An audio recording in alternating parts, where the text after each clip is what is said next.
Thank you. I'm joined today by the Deputy Prime Minister and Treasurer, Wayne Swan, and by the Minister for Innovation, Industry, Science and Research, Minister Carr. As a government, we have been explaining to the Australian people for some time now that the fundamentals of the Australian economy are strong.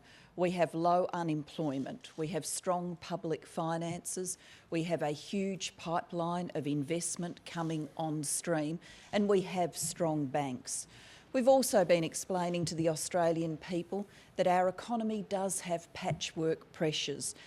Though the economic fundamentals are strong, there are pressures on some industries and some regions. Those pressures arise in part from our very strong Australian dollar. It's a benefit for some, but for some industries, including manufacturing, that does put pressure on.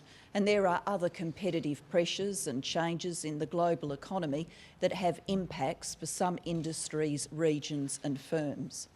It's against that backdrop that today we have seen BlueScope announce that it will reduce jobs by 1,000, 800 of those in the Illawarra and 200 in Hastings. Now, this is an issue that affects us nationally, it affects those two regions, and of course it affects the individual workers who are now understandably very worried about what their future will hold. Nationally, it affects us because we want to be a nation that produces steel. We want to be a nation that has a strong manufacturing sector and that offers the opportunity of high-wage, high-value-adding manufacturing jobs. For the regions involved, it is obviously a big blow to their local economies. For example, if we look at the Illawarra, more than 600 local firms contract with BlueScope. The firm, BlueScope, purchases more than $1.2 billion per annum in goods from the local economy, and BlueScope provides goods worth more than $600 million per annum to the local economy. So understanding this, the government has made a set of decisions that I will announce with my colleagues today and explain. We've decided to make this announcement because there's no higher priority for us as a Labor government than supporting jobs. We've got a proud track record of supporting jobs, of managing the economy so that we create jobs, and we intend to keep supporting jobs. We also intend to keep managing the economy in the right way as we face these patchwork pressures so that we spread opportunity for all and so that we do not see regions or individuals left behind. So the government has determined to make available out of the Steel Transformation Plan money a facility of $100 million. The government has also determined to make available a package that totals $30 million as an investment and innovation fund. The $30 million is composed of $20 million flowing from the federal government, $5 million flowing from the New South Wales government, and $5 million flowing from BlueScope itself. We've also determined to make available $10 million worth of services and support to the individual workers involved. We want to make sure that people do get the services and support they need to help them get the next opportunity, the next job, the next change in their life. This is a difficult day for many working people and their families. We understand that. We'll always be determined to support Australians and their jobs, and consequently we are making these announcements today. I'll turn now to the Treasurer first for some comments and then to Minister Carr. Thanks very much, Prime Minister. Minister Carr will deal with the detail of the programs, and I'm happy to answer questions about that as well. Firstly, I want to say what an awful day it is for those workers that are involved in these decisions down in the Illawarra and elsewhere in Victoria. It's a terrible day and we feel their pain. But the fact is that our economy is changing, and what we have to do is understand the broader economic context in which these events are happening. We do need to recognise that the global economy is changing, and of course the Australian economy changes with it. Now, these changes are going to bring great opportunities for our country and for our economy, great opportunities for the country in the longer term.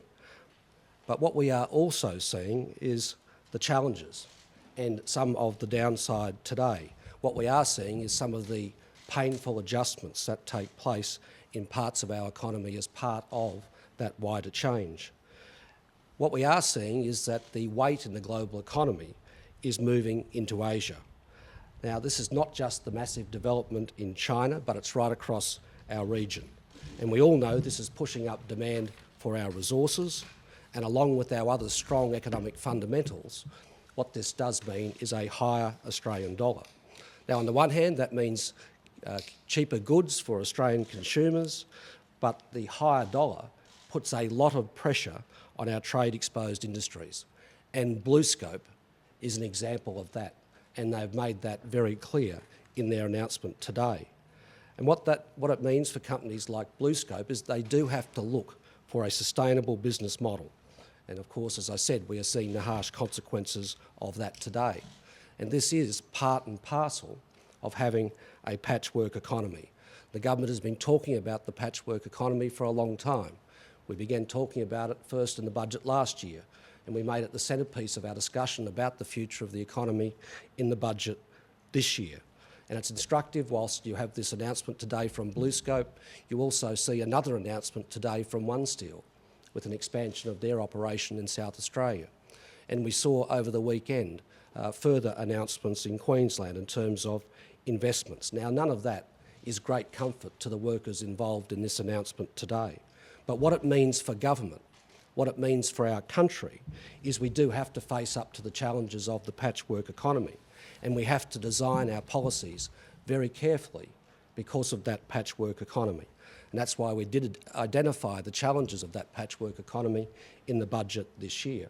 You might recall the centrepiece of the budget was a $3 billion investment in skills and training. And you might also recall that last year we commenced the process of putting in place a resource rent tax. And what we want to do with that money is to give a tax cut to business elsewhere in the economy that is not in the fast lane, recognising the reality of the patchwork economy.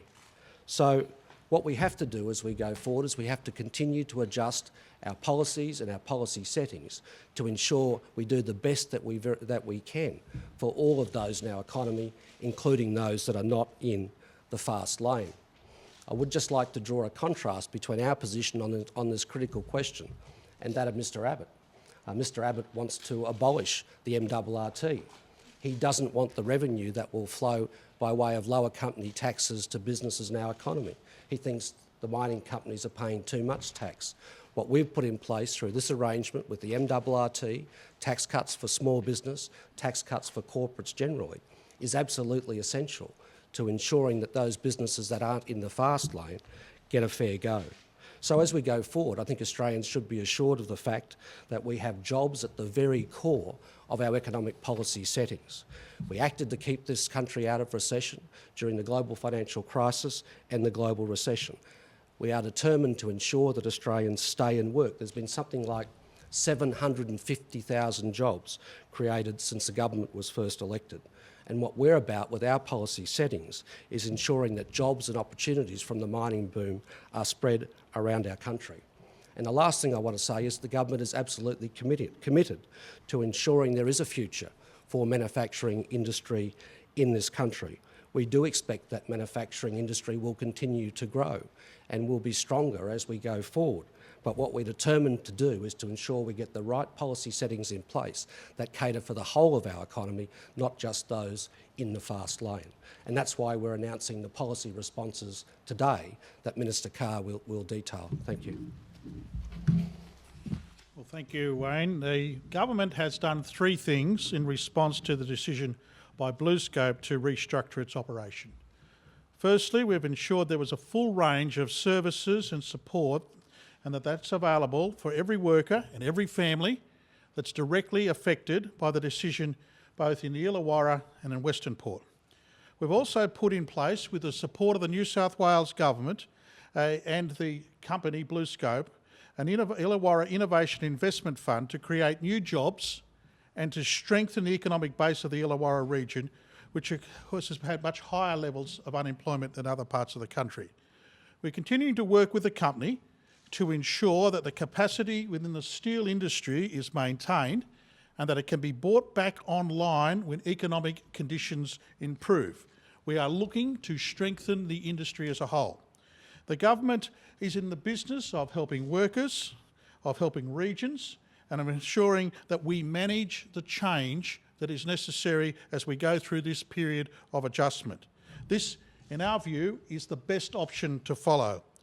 We have, of course, faced up many difficulties in the past. As the Treasurer and the Prime Minister have indicated, during the economic crisis, we were able to manage the change and produce a much stronger economy as a result. And I am very confident, and I share with my colleagues, confident about the future of manufacturing in this country. So we will provide immediate and practical support to affected workers and communities by delivering a comprehensive package of support measures to help workers find new employment and to ensure that local communities have a stronger economy and a brighter future. What we are doing is to provide a package including a $30 million Illawarra Regional Innovation Investment Fund to make that transition easier. In addition, the government has asked Dr. Don Russell, the Secretary of the Department of Innovation, Industry, Science and Research, to lead a whole-of-government response to the BlueScope announcement and to work with local government and with the New South Wales government to ensure that we have a smooth transitional arrangements. We're also providing local employment coordinator to provide practical advice at the local level to ensure workers are able to get the help that they need. The local employment coordinator's job will be to ensure that there are on-site visits by Job Services Australia staff and local employment coordinators, and of course Centrelink, to ensure that they have dedicated services available for each and every worker affected by the decision.